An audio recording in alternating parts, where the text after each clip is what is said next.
Welcome to MCN and our 2022 long-term test fleet video bikes. Although it's the beginning of 2023 at the moment, January.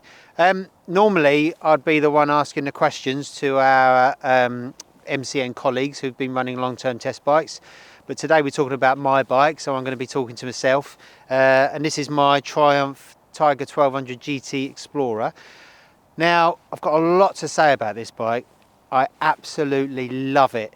So I hope you won't mind. I've written a lot of notes and I'm going to be looking down at them, but that's the only way I can remember everything. So you'll have to excuse me for that. So I've been running this since August 2022.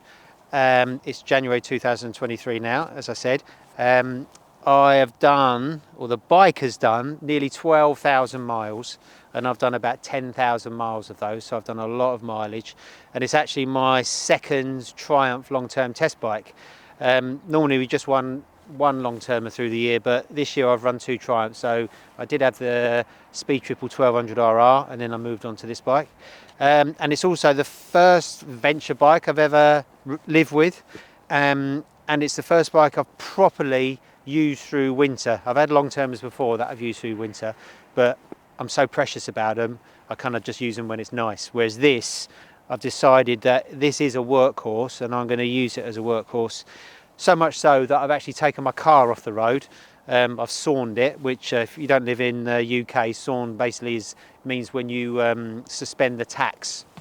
So I've 100% been using this the whole time. It kind of pains me to see that it's so dirty. It's a little bit rusty in places where I've just been using it in all weathers. I've tried to keep it clean. It's a tiny few specks of dust around the brake disc, but nothing much that can't be cleaned up. Apart from that, it's perfect. So this is the GT Explorer version. So the GT means that this is the Tiger with kind of road wheels, cast aluminium wheels, 19-inch front, 17 rear. There's a rally version which has got a bigger front wheel and knobbly tyres, and because it's the GT Explorer, it's got a big tank, 30-litre fuel tank, and it's got all the bells and whistles on it, all the electronics, absolutely top spec. In the time I've had it, I've been zipping around the UK, up and down the motorways, riding to work, but most notably I've done a couple of big European tours on it. To southern Italy and to Sicily with my girlfriend on the back. So that's how I've racked up so many miles in such a short amount of time. So let me run you through my likes and dislikes. So I've got 10 likes and 10 dislikes. So start at number 10, and I've never had such a practical bike, which means I use it for everything. I've never had a centre stand before, which makes life so much easier. I've never had shaft drive before. I haven't adjusted a chain or touched the chain for about 6-7 months, which has been really good.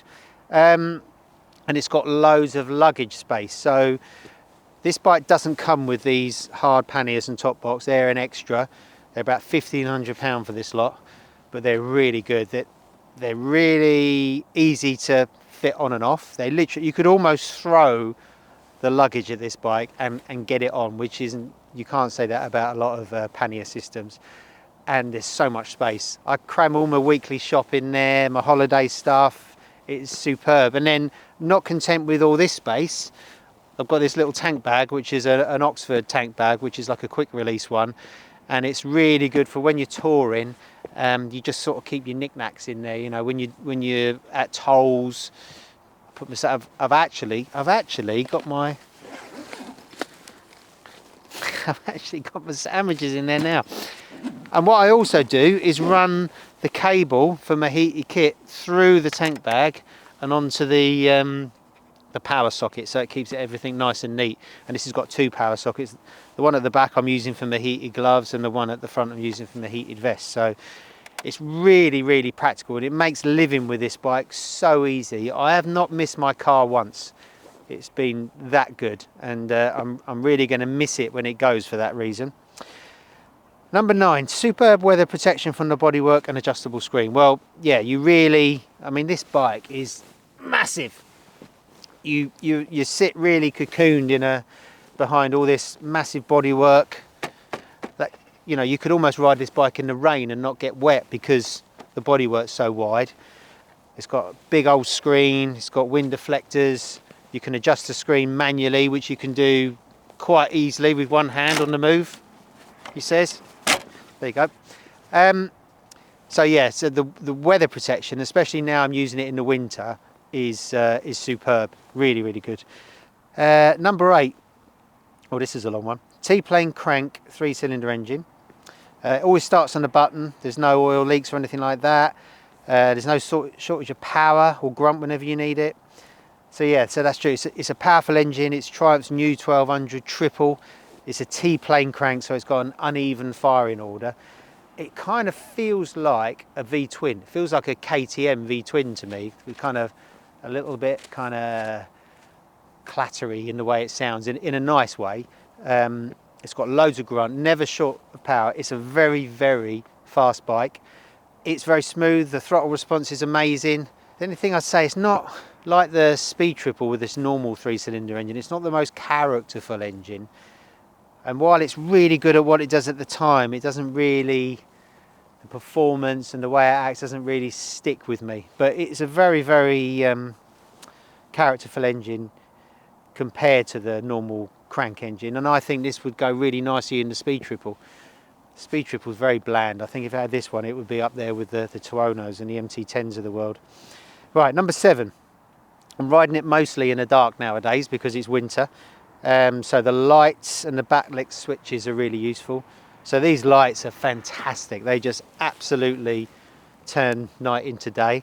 It's got cornering function on it as well. So it's brilliant in the night. And the backlit switches make a massive difference as well, because it's got quite a lot of switches on the switchgear, and it's very well laid out. But it's easy to see where you're at, you know, with the cruise control and the indicators and all that kind of stuff. So top marks for the switches and the lights. Number 6, the turn-by-turn sat-nav. So within the dash, Bluetooth the dash to your phone. You've got a Triumph app on there, and it facilitates sat-nav, which is turn-by-turn. So that's really, really good. It's a little bit slow to kind of link up and everything, but you know, you can't really complain about that. And testament to how good the sat-nav works, I've never really got lost. It's taken me all around Europe, you know, France, Germany, Spain, Italy, Switzerland. It's been everywhere, and England. It works everywhere, so it's really, really good. The sat-nav is fantastic. There is a but I'll talk about that in my other list of things I'm not so keen on. And then sort of staying with the cockpit area, 7-inch dash. It's clear, easy to read, easily controlled by the switches, and it's better than the smaller one that you get on the 1200RR Speed Triple. Yeah, that dash is beautiful. Actually, you know, there are bigger dashes. BMW's got that big 10.25-inch dash, which is superb, but that's kind of long and thin. This actually appears to be bigger.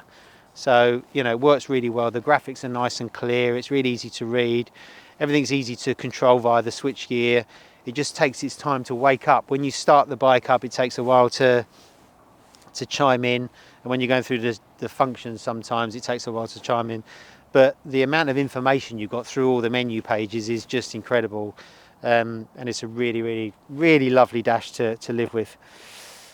Number 4, the handling of this bike and the standard Metzelers. This is, despite the power and the weight of this bike, it's got a 150 section rear tyre, so quite a narrow rear tyre. The long travel suspension is great over really badly maintained roads. So let's just sort of stick with the handling at the moment. The suspension is superb. It's got electronic suspension. It's got electronically controlled preload, so it keeps the ride height at the rear, regardless of pillion or luggage. And that was the thing that grabbed me. The first time I ever rode this bike, and I rode it back from Triumph to where I live in Stamford through all the back lanes, I could not believe how well it handled. It feels like a big supermoto. Just incredible. It absolutely took my breath away, because this doesn't really look like it should do that. It's a big old touring bus, isn't it? But it handles amazingly, and the standard Metzeler Tourance Next are fantastic as well, and they're kind of dual purpose tyres. They've got quite heavy grooves, tread pattern, but really biased towards the tarmac really. They're not really off-road tyres. You could get away with a bit of light sort of dusty road riding, and those Metzelers are superb. It just helps the bike steer. They warm up really fast. You can get it straight on the foot pegs through the corners, even 2 up, which isn't always the most popular move. You can get your knee down if you wanted to, although I never have. Yeah, the handling of this bike is absolutely superb. And when I took this bike to Sicily, the roads in Sicily there's lots of broken roads and slippery roads, and the fact it's got such long travel suspension, it just glides over everything. And the fact it's got a 19-inch front wheel as well helps it over the bumps. And the electronics attached to the suspension work really well. You know, if it's a dry, hot, sunny day and you want to play and you want the bike to be more controlled, you can have it on a hard setting. If it's a real rubbish weather and it's cold, there's not much grip out there, you can make it really soft. And everything in between, whether you're 1 up or 2 up. So the suspension and the handling on this bike are absolutely superb, as are the brakes. It's got Brembo Stylemers on it. Really good ABS system. It doesn't rob the brakes of too much feel. The back brake's superb. I use a lot of back brake anyway. You need to use even more on a big heavy bike just to keep it balanced, and more again when you're 2 up. So yeah, the braking is superb, and the brake pads needed changing at 8,000 miles. That's the only thing, apart from the tyres, which I'll talk about in a minute. It's the only consumable it's really gone through, which is really good. Number 3, third thing I like most about it is the tank range. Like I say, it's a 30-litre tank. You can get over 300 miles to the tank, which is amazing. I never really appreciated the advantages of a big tank before, because I always thought, why would you want such a big tank? Because you're kind of ready to get off any bike really after a few hours because you're uncomfortable.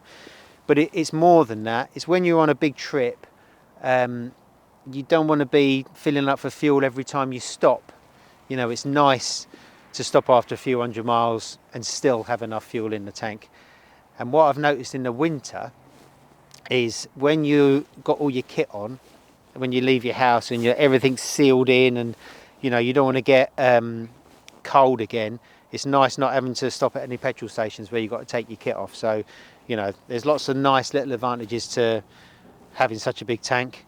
I mean, it makes the bike heavy when it's full up, but apart from that, I love the big tank, and it's going to be hard to go back to a bike where I'm going to have to fuel up more regularly. Number 2, right, this encompasses quite a lot. So the electronics on this bike are superb, and they've all been really, really, really reliable. So got electronic suspension, which works superbly, you know, within the riding modes, or you can go into the settings and set it up, you know, just for yourself. That works superbly. The blind spot indicators are something I didn't think I ever needed.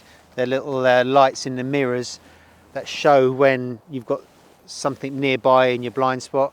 Doesn't stop me using the mirrors or stop me doing lifesavers or anything like that. It's just something that you've got as well in your armoury when you're riding for safety.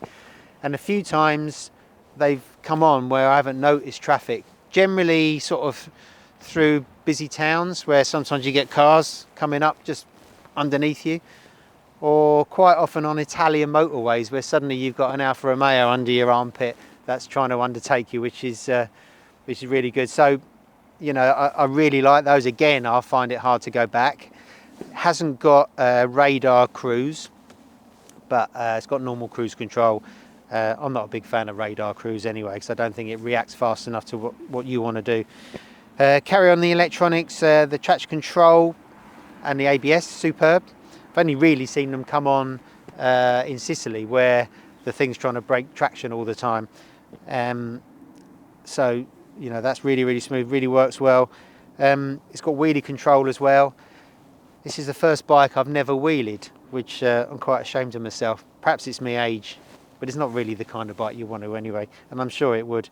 But it's got wheelie control there, so this front wheel's never left the ground. And the thing I like most about this bike is how comfortable it is. It is easily the most comfortable bike I've ever spent time with, and that includes tourers, that includes other adventure bikes. It's really roomy. I'm 6 foot tall. I have the seat on the high setting, so I've got loads and loads of leg room. The bar position is perfect.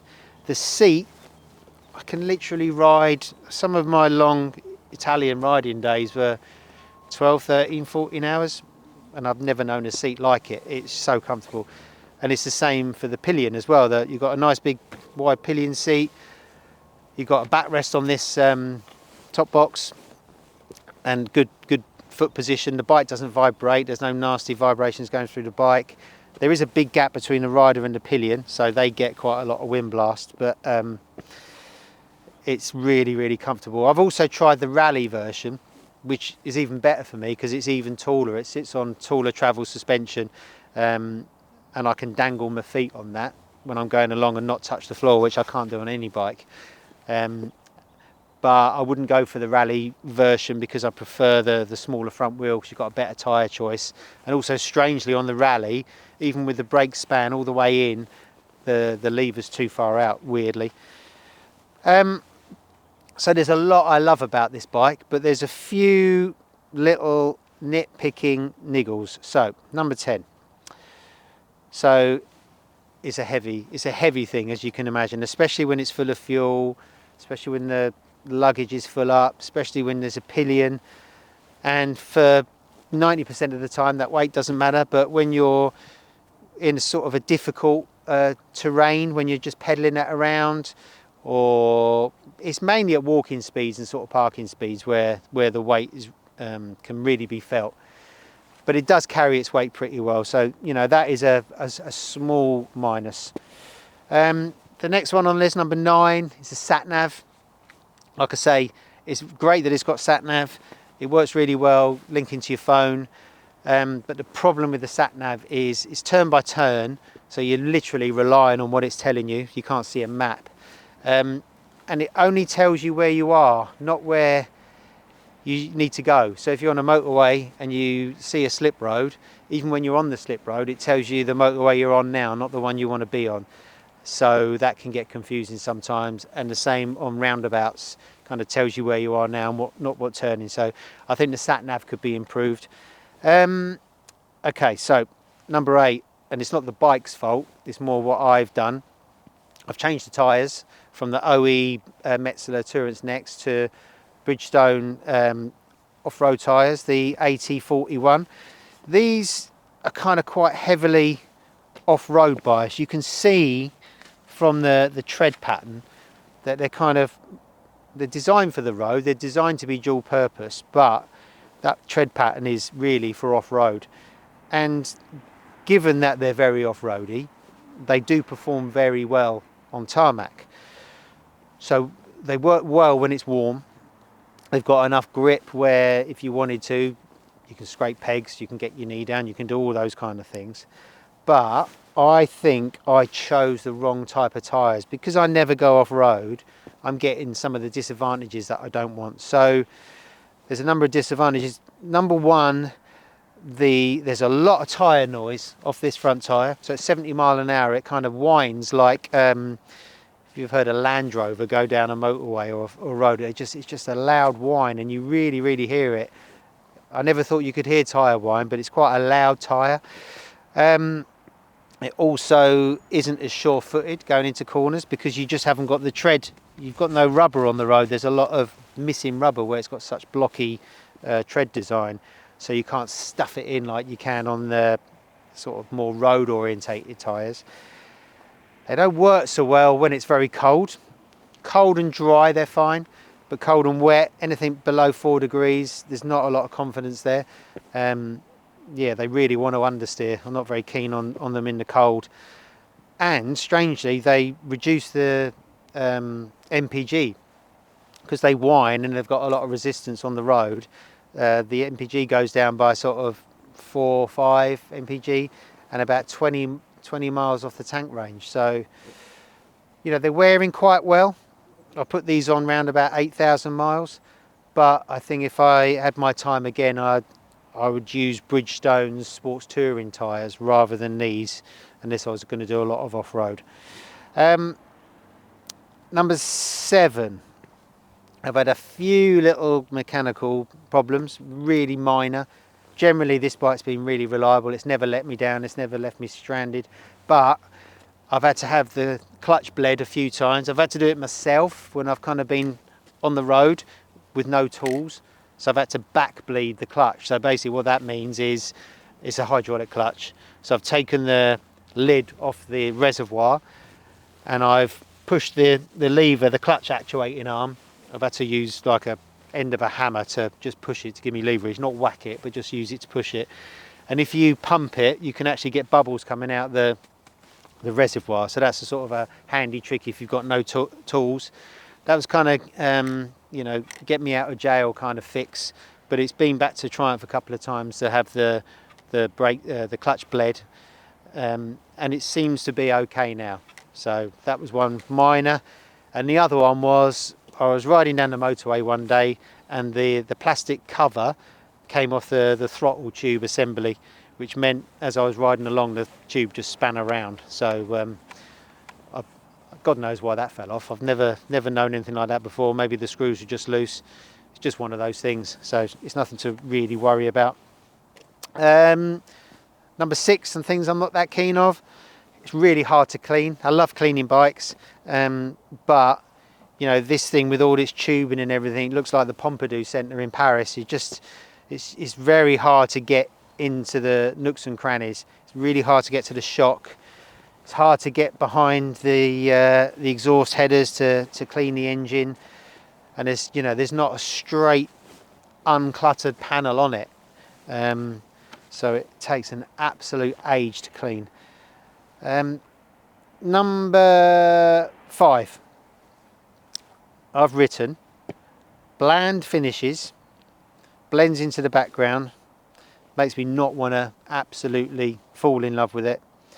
And to be honest, all Triumphs are like that. We test a lot of Triumphs, and then with your road testing head on, you're testing performance, you're testing comfort, you're doing all these tests where they're kind of scientific.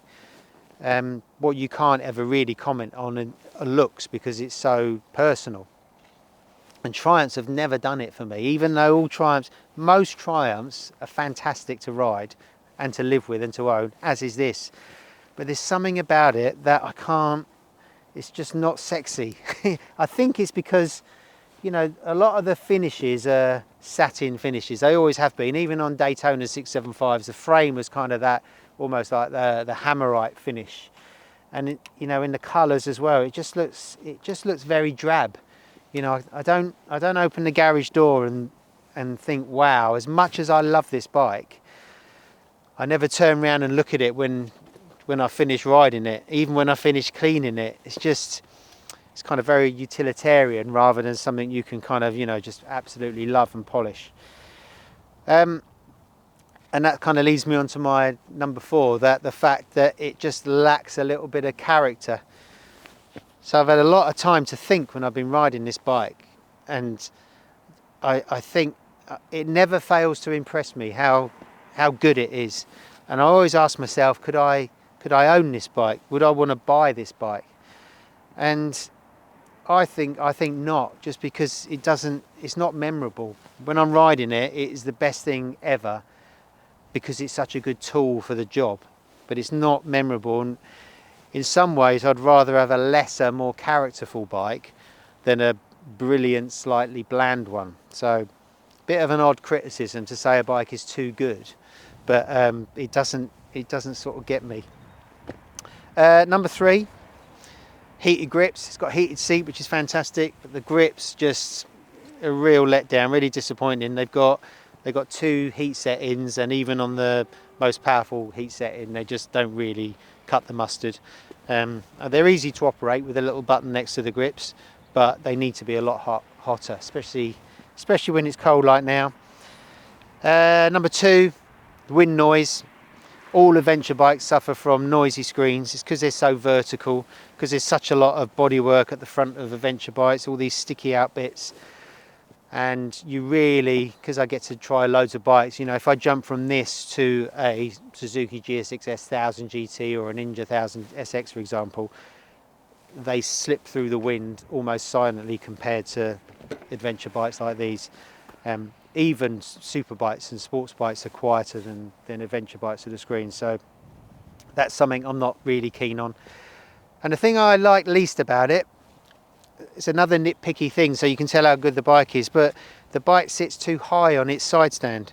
So if it's on completely flat ground, it's fine, but if it's any ground that's slightly bumpy or leans away to the right, you just can't park it anywhere. So sometimes when you come to park somewhere you haven't parked before, you suddenly find yourself in a position where you can't keep the bike upright. It becomes really difficult to maneuver it, you know, especially if you've got to start paddling it backwards or whatever. And that kind of is accentuated when you're two up. So when you come to a stop, you turn the engine off, all the suspension sinks down because it's electronic suspension, and it's hard to get the stand down in the first place, and B, it's hard to keep the bike up from falling over. The rally version, which I mentioned before, is taller and the side stand works perfectly. So it's obviously the same side stand. So, you know, that's the only real kind of niggle for me. So what this bike has done is made me think about adventure bikes in a different way. I was never that keen on living with an adventure bike before, but because I wanted to do a lot more touring, especially tour up, I decided to go for this. And it's been so impressive. I don't think I could never own another super bike, sports bike or super naked on the road to do everything I want to do now, especially as I do more touring. I can't believe I've toured Europe on those inappropriate bikes all those years, because this is an absolute pleasure to do miles on. I'd still miss going fast and having a good handling bike, and I think, you know, in an ideal world, in a dream garage world, I'll have one of these and I'd have a track bike or a racing bike for the track. But this has really changed my opinion. You know, a lot of people say, me included, used to say, what's the point of a venture bike if you never go off-road? Well, it's not really the fact it's a good off-roader is what makes it so good. It's just because it's such a big bike, such an easy bike to ride, such a comfortable bike, and it's just blown me away really, and it's made me, after all these years, made me change my opinion on what kind of bike I really love. So, would I buy one is the last question. Well, no, I wouldn't buy this. I think I'd like to buy an adventure bike one day, but it wouldn't be this, just because it kind of leaves me a little bit cold. But in terms of, you know, what it can do, how comfortable it is, how quick it is, how surprisingly good it handles around corners, I'm really, really impressed. And I'm running this for another couple of months through to the spring, and I'll be genuinely sad when it's gone. So that was my drawn out top 10 likes and dislikes of the Triumph Tiger 1200 GT Explorer. Thanks very much for watching, and stay tuned for more long-term test videos soon.